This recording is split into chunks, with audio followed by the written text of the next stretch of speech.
Hello.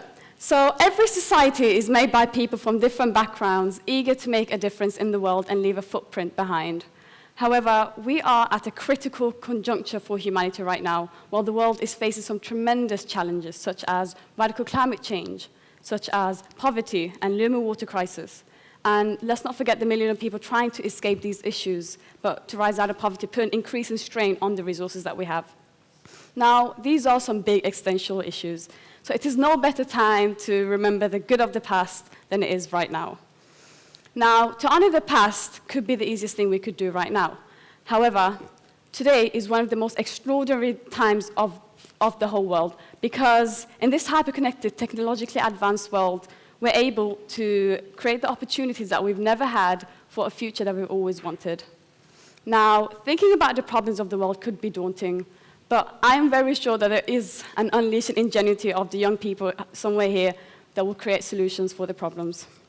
Now, we tend to compare yesterday's perfect times to today's social issues, which for me is probably the worst thing we could do, especially in the time of needs. So yesterday was always seen as this positive place, hence the origin of every infamous grandparent, back in our days, etc. But could it have been perfect because of the lack of problems that existed back in the days, or because of the lack of democracy that allowed us to see these things as problems? Now, we'll talk about that in a bit. Parents. Do we have parents here tonight? Parents want their children to be more social, to interact with friends and family. But they never really question their own parenting, which I find kind of frustrating. Now, it is very easy to let out our frustration on something that we don't understand, hence why we never really take an approach on finding other people's perspectives. With, of course, generations of constant praise in developing technology, children are exposed to a young age. So a different attitude will always be given, regardless of what time you're living in.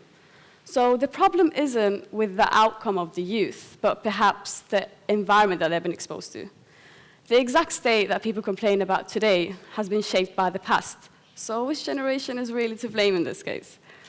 We've always witnessed a constant comparison of bleeding headlines of the present with the perfect times of the past.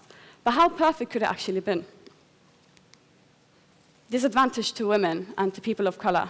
These issues have existence for many years. Now, if you ask a black woman how she felt back in the 60s, it won't be quite the same positive response that we always hear. Notice how the narration of our history is always given to the glorifier of the past, but never to the ones that truly suffer. So this is why we always see the past as something great and honorable that we should always talk about.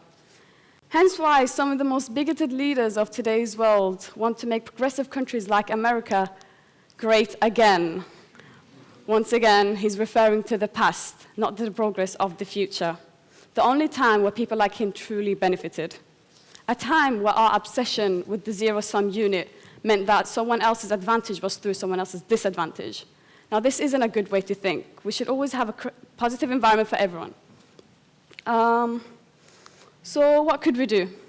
Instead of blaming others, using that as our factor of relief, how about looking for the next solutions? The world is undeniably a bad place, but with further exposure to the devastation of our world, it is no doubt that we'll have generations rising up with more pessimism and anger. So what could we ingrain in ourselves today? One quite easy option is to look at the future at a more optimistic approach. Now, I'm not talking about global warming is coming for us, let's just binge watch our favorite TV shows or anything, although I think many of us would like that. But it is to use this tool of optimism as a tool of development and encouragement, praising our rights. It's always about finding that right path that we've created, that railway of positive aspects that we've created throughout humanity, and we should always extend it with our knowledge that we have today. We have many diverse and accessible helpers in today's world, so we should be very honored. Now, the reason why people find it so hard to be happy in today's world is because they see the past much better than it was before, they see the present much worse than it really is, and they see the future less resolved. Now, when I ask you guys to think of the future, you think of the things that humans could possibly develop. For instance, medicine or weapons or even technology.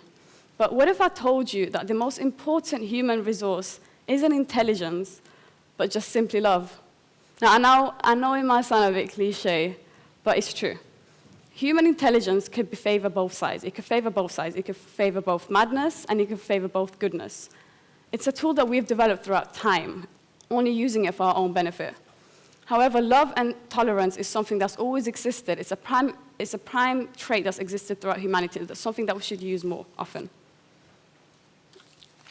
Unfortunately, today it has been concealed by a lot of hatred and a lot of fear. So the purpose isn't to be biased towards one time era, but nor cover the great achievements of today, but to redirect our mindsets. Our minds are trained to focus on the negatives before the positives because of the possible threats negatives could cause to us. Now, given that information, a psychological change could always be made.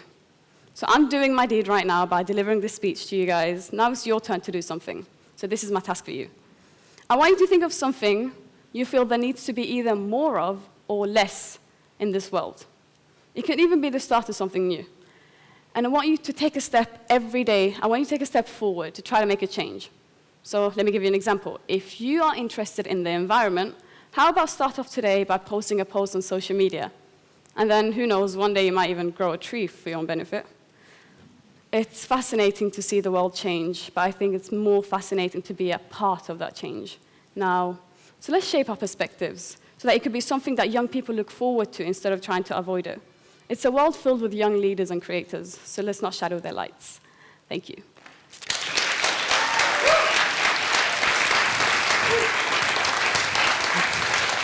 Well done, Maria. How do you feel now? I feel better. Yeah. What time did you get up this morning? 3 o'clock. 3 o'clock, okay. Maria was going to speak this morning, but then it took its toll, that and then a long journey coming down from Birmingham. She wasn't feeling too well. Yeah. But somehow I knew, she said, Maria's not going to speak. And I'm thinking, no, Maria's going to speak. So she's rallied round with thanks to a bacon sandwich and some decent coffee or something. And I don't eat bacon, but okay. Oh, yeah, no, sorry. Okay. Cut that bit out. What was going to go in my head was I thought it was avocado, but it was bashed up beans or something, so I went for bacon instead, so sorry about that. But you're feeling better now? Yes. Okay, and you gave a challenge, and you said think something you want less of and something you want more of. Think about that. Yes. If that question to you, what would you want there to be more of? Oh, there's too many things. I mean, a lot of young people are quite activists at an early age, so that question would kind of be challenging because there's so many things we want to change about the world.